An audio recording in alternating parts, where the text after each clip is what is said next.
Selamat datang kembali. Hari ini kita bakal bahas satu cerita yang, cukup gila dari dunia internet. Fokusnya ke sosok yang dikenal sebagai hacker giraffe. Mungkin pernah dengar ya namanya beberapa tahun lalu. Aksinya itu sempat viral banget. Iya, ingat banget. Itu yang soal printer kan? Nah, betul. Sumber kita kali ini transkrip wawancara langsung sama dia.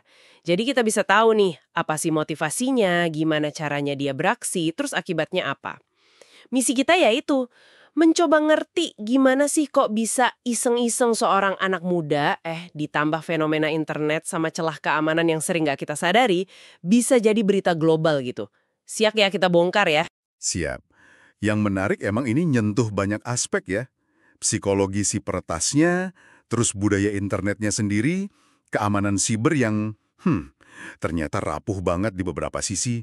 Sama itu, konsekuensi jadi terkenal mendadak gara-gara aksi, ya bisa dibilang ilegal. Ini bukan cuma cerita teknis biasa lah. Oke, kita mulai dari orangnya dulu deh. Siapa sih hacker giraffe ini? Kalau dari sumber kita, dia ini ya anak muda biasa sebenarnya, tapi emang udah dari dulu banget suka sama teknologi. Katanya sih teman-teman SMP-nya aja udah manggil dia hacker. Udah kelihatan bibitnya ya. Dia ngaku juga pernah nge-hack kecil-kecilan di sekolah, tapi iseng aja. Katanya ganti background desktop guru gitu. Bukan yang serius kayak ubah nilai. Terus dia juga belajar gitu cara bobol wifi umum atau sistem bayar internet di hotel. Buat dapat internet gratisan lah, iseng katanya. Jejaknya di Reddit juga menarik tuh.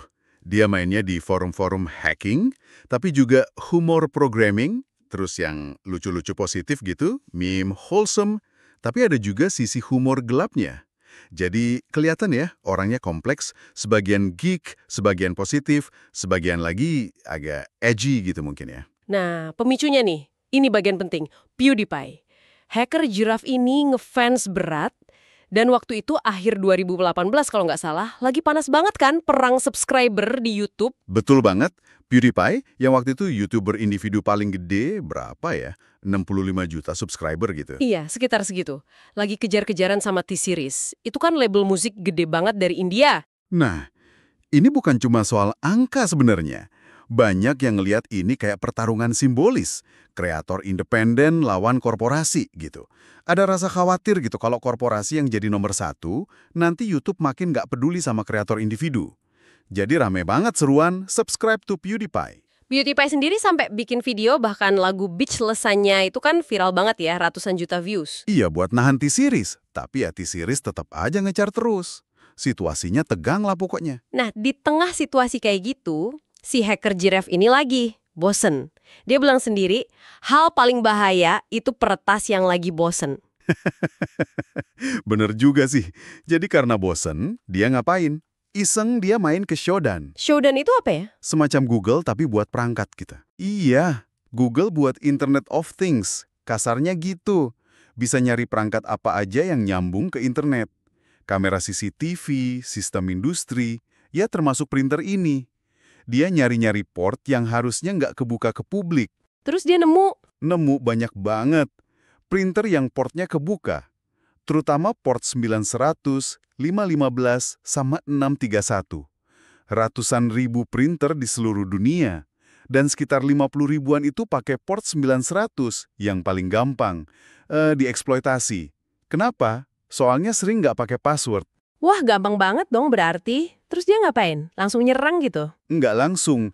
Dia nemu tool dulu di GitHub. Namanya PRIT, Printer Exploitation Toolkit.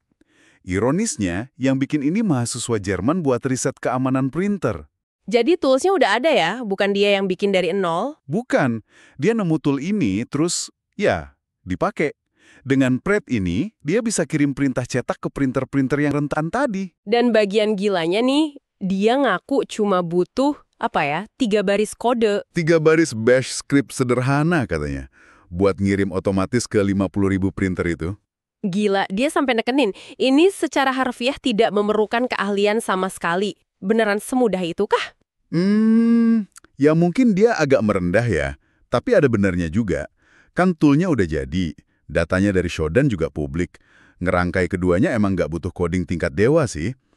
Justru ini nunjukin betapa gampangnya serangan skala gede bisa terjadi kalau ada celah mendasar yang nyebar luas kayak gini. Kalian dia lebih ke nemuin celahnya sama tahu cara pakai tool yang ada aja. Terus pesannya apa yang dicetak? Nah, ini yang unik. Isinya ya ajakan buat unsubscribe T-Series, subscribe ke PewDiePie. Tapi, Ada pesan tambahannya. Dia nulis, Pro tip, printer Anda terekspos ke internet. Tolong perbaiki. Ditutup pakai salam dari jerapah ramah Anda. ada sisi iseng tapi ngasih tahu juga ya. Jadi motifnya apa dong? Beneran mau bantu PewDiePie atau mau ngasih tahu soal keamanan? Menurut pengakuannya sih dua-duanya, tapi dia bilang yang utama sebenarnya mau ningkatin kesadaran soal printer yang rentan ini. Cuma ya sekalian aja bantu idola gitu. Dia juga pengen pesannya agak lucu dan ngarepnya ya udah beberapa hari juga dilupain orang. Cuma ya salah besar dia. Dia ngaku sempat ragu 5 detik katanya sebelum nekan enter. Terus prosesnya jalan lama ya, berjam-jam. Iya, sekitar 24-28 jam buat ngirim ke 50.000 IP itu. Selama itu dia deg-degan, tapi seneng juga katanya.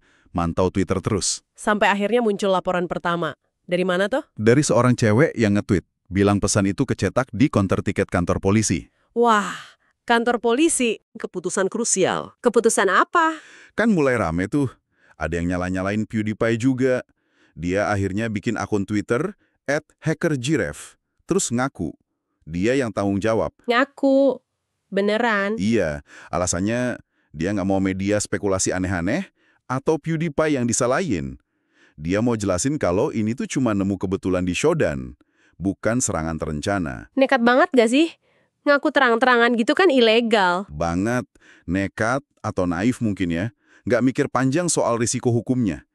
Tapi ya, gara-gara ngaku itu, dia langsung viral parah. Akun Twitternya meledak gitu aja. Dari 0 jadi 20.000 followers cuma dalam beberapa jam. Gila kan?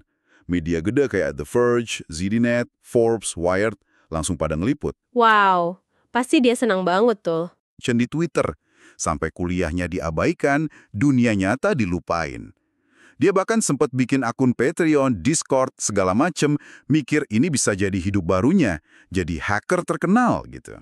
Tapi dia akhirnya sadar kan kalau itu salah. Iya, belakangan dia ngaku itu ide yang sangat buruk. Jadi terkenal karena tindakan ilegal ya bahaya banget. Meskipun niatnya ada yang baik soal kesadaran keamanan, tapi euforia itu bikin dia gelap mata soal risikonya. Apalagi pas PewDiePie akhirnya ngerespons di videonya. Ngucapin makasih sih, tapi juga ngingetin jangan ngelakuin hal ilegal. Itu malah bikin dia makin seneng. Aneh kan? Kayak kecanduan perhatian ya jadinya. Terus gimana setelah itu? Kan viral gitu, nggak selamanya. Nah, bener. Beberapa hari kemudian, hype-nya mulai turun. Dia mulai ngerasa sepi lagi. Terus dia ketemu peretas lain di online, nickname-nya User. Ternyata si User ini juga lagi ngeksploitasi printer. Oh, jadi ada temennya? Iya. Terus mereka kong kali kong. Yuk kita hajar sisanya gitu. Kan masih ada ratusan ribu printer lain tuh di Shodan yang pakai port beda. Mereka nyerang lagi? Nyoba nyerang lagi. Pesannya mirip, tapi kali ini nyantumin nama Twitter mereka berdua. Sempat diliput media lagi sih, BBC kalau nggak salah. Tapi nggak seheboh yang pertama. Kayaknya dia belum puas ya, masih pengen sensasi viral itu lagi. Kayaknya gitu. Pengen balik ngerasain euforia itu, sama mungkin ngelawan rasa sepinya juga. Dia mulai nyari target baru lagi. Targetnya apa kali ini? Google Chromecast sama Google Home. Dan lagi-lagi, akar masalahnya mirip sama printer tadi. Apa itu? Universal Plug and Play, UPnP, di router pengguna lagi. Jadi port buat ngontrol perangkat Google ini, kayak port 8008 sama 8443, itu sering kebuka juga ke internet gara-gara settingan UPnP di routernya. Bahayanya apa kalau port itu kebuka? Wah, lumayan serem. Dia bisa maksa Chromecast muter video YouTube apa aja dari jarak jauh, bisa lihat info sensitif kayak nama Wi-Fi, passwordnya kadang-kadang, bisa ngerestart ganti nama perangkat. Yang lebih ngeri, di Google Home dia sampai bisa lihat tingkat kebisingan mikrofon secara real time. Itu kan udah bukan cuma privasi, tapi bisa jadi risiko keamanan fisik juga. Gila sih itu. Temen-temennya gimana? Nggak ada yang ngingetin? Ada. Sumber kita bilang teman-temannya udah coba bilangin, udah jangan diterusin. Tapi dia kayaknya udah nggak bisa dihentikan. Udah keburu pengen. Dia jalan terus sama si user ini. Nyiapin serangan ke sekitar 120.000 perangkat. Bikin video pendek lagi kali ini lebih fokus ke peringatan soal Chromecast-nya. Terus bikin website buat nunjukin statistik live serangannya. Terus diluncurkan serangannya? Iya. Dan bener aja, ribuan TV di seluruh dunia tiba-tiba muter video peringatan mereka. Kacau kan? Google pasti langsung bergerak, Do. Cepet banget Google, mereka langsung matiin API YouTube yang dipakai sama hacker Giref. Tapi si Giref ini juga cepet. Dia nemu port alternatif lain, port 8009, buat lanjutin serangan. Wah, kejar-kejaran ya. Iya, akhirnya Google nge-take down video YouTube-nya, terus akunnya kena strike. Totalnya sekitar 65.000 Chromecast kena puter videonya, sama 8 ribuan lainnya kena ganti nama. Dampaknya gimana serangan Chromecast ini? Lebih parah dari yang printer? Perhatiannya balik lagi. Tapi kali ini campur aduk. Banyak juga yang marah banget. Ada ancaman pembunuhan, ada yang bilang bakal nyari dia. Situasinya jadi lebih gelap. Dan itu yang bikin dia akhirnya berhenti? Puncaknya tuh pas ada orang ngirim pesan pribadi ke dia di Discord, ngakunya tahu FBI lagi nyusun kasus buat nangkep dia. Disuruh menghilang. Cepetan. Ada buktinya nggak? Nggak ada. Tapi pesan itu cukup buat bikin dia panik parah. Serangan panik hebat katanya. Jadi ketakutan soal hukum yang tadinya ketutup sama euforia sekarang balik lagi ya? Banget. Dia baru benar-benar sadar resiko nyata dari semua tindakannya. Apalagi karena dia udah ngaku terang-terangan kan. Terus dia ngapain pas panik itu? Dihapus semuanya. Jejak digitalnya diberangus. Akun Reddit, Twitter, Discord, Patreon, PayPal. Sampai data di komputernya juga dihapus. Terus hilang gitu aja? Dia sempat posting pesan perpisahan singkat di Pastebin. Minta maaf, ngingetin orang lain jangan niru dia. Abis itu, bener-bener ngilang dari internet. Puff. Kasian juga ya ujungnya. Gimana kondisi dia setelah itu? Wah, parah. Dia ngaku depresi berat hampir 2 minggu. Ngurung diri nggak mau ketemu siapa-siapa. Dia nyesel banget, terutama udah ngabaikan kuliah. Kontras antara dia yang terkenal di dunia maya sama kehidupan nyata dia yang gitu-gitu aja jadi beban mental banget. Coba kita balik sedikit ke teknisnya deh, soal UPnP tadi. Kenapa sih teknologi yang niatnya baik buat memudahkan ini kok malah jadi biang kerok keamanan? Iya, UPnP itu kan Universal Plug and Play. Didesain biar perangkat kayak printer, konsol game, Chromecast gitu, gampang connect ke jaringan dan internet. Nggak perlu setting manual port forwarding yang ribet buat orang awam. Terus, masalahnya di mana? Masalahnya, cara kerjanya itu sering gini. Perangkat di dalam jaringan rumah minta izin ke router, bukain dong port ini biar aku bisa diakses dari luar. Nah, banyak router, terutama yang model lama atau firmware-nya nggak pernah diupdate, itu secara otomatis bilang oke dan ngebuka port itu ke seluruh internet. Bukan cuma ke jaringan lokal aja. Jadi ini kombinasi, perangkatnya yang minta akses terlalu bebas, routernya yang ngasih izin terlalu gampang secara otomatis, plus penggunanya yang mungkin nggak sadar atau nggak tahu cara matiin fitur UPnP ini di pengaturan routernya. Jadi sarannya hacker Giraffe buat matiin UPnP itu bener dong? Cukup masuk akal, terutama buat pengguna rumahan biasa. Kalau kamu nggak yakin butuh UPnP buat aplikasi atau game tertentu, ya mending dimatiin aja di settingan router. Lebih aman. Gila ya, seluruh drama ini cepat banget kejadiannya, cuma beberapa bulan di akhir 2018 itu. Dia sendiri ngegambarinnya kayak kecanduan narkoba gitu ya. Iya, ada rush pas lagi viral, dapat perhatian, terus ada calm down yang parah pas perhatiannya hilang. Itu yang bikin dia pengen ngerasain high lagi, nyari sensasi berikutnya. Bener-bener roller coaster emosi yang bahaya banget sih. Dia nyesal nggak sih ya akhirnya? Nyesel banget. Dia bilang harusnya dia berhenti setelah aksi printer pertama. Ada kutipan menarik di akhir wawancaranya. Anda bisa terkenal, Anda bisa jadi kriminal, tapi Anda tidak bisa jadi kriminal terkenal dan berharap tetap bebas. Pelajaran mahal banget buat dia. Sementara itu si PewDiePie gimana? Nah, sebagai catatan kaki aja, pas wawancara ini dibuat, PewDiePie itu masih unggul tipis dari T-Series. Mungkin, sebagian karena publisitas dari aksi hacker Giraffe ini juga, walaupun caranya salah ya. Oke, jadi kalau kita rangkum nih, apa sih pelajaran penting buat kita semua dari kisah hacker Giraffe ini? Pertama, yaitu tadi, betapa rapuhnya dunia kita yang makin terkoneksi ini. Serangan skala global ternyata bisa dilakuin pakai alat yang relatif simple dan nyerang celah keamanan mendasar yang banyak nggak disadari orang. Kedua, ini contoh ekstrim kekuatan sekaligus bahaya dari viralitas dan budaya fans di internet ya. Gimana perang subscriber bisa nyulut aksi di dunia nyata yang konsekuensinya serius banget. Ketiga, ini juga bikin kita mikir soal batas etika hacktivism. Meretas buat nyebarin pesan atau kesadaran. Niat baiknya mungkin ada, Tapi apa caranya bisa dibenarkan kalau ilegal? Itu kan area abu-abu ya? Dan tentu ada pelajaran praktis soal keamanan siber pribadi kita.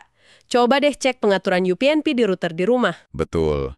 Kisah ini juga jadi pengingat soal sisi gelap ketenaran instan di dunia maya. Euforia sesaat itu bisa banget diikuti kejatuhan yang menyakitkan, baik secara mental maupun secara hukum. Bener banget. Ini jadi ninggalin pertanyaan buat kita lenungin ya. Iya, di dunia di mana alat kayak Shodan itu bisa diakses bebas, platform kayak YouTube jadi arena perang budaya, dan hampir semua barang sekarang nyambung internet, sebenarnya siapa sih yang paling bertanggung jawab buat mencegah penyalahgunaan kayak gini? Apa individunya kayak hacker Giraffe? Atau platform yang menyediakan alat dan kontennya? Atau malah produsen teknologinya yang mungkin kurang mikirin keamanan dari awal? Pertanyaan yang nggak gampang dijawab ya. Oke, sampai di sini dulu pembahasan mendalam kita kali ini. Sampai jumpa di pembahasan berikutnya.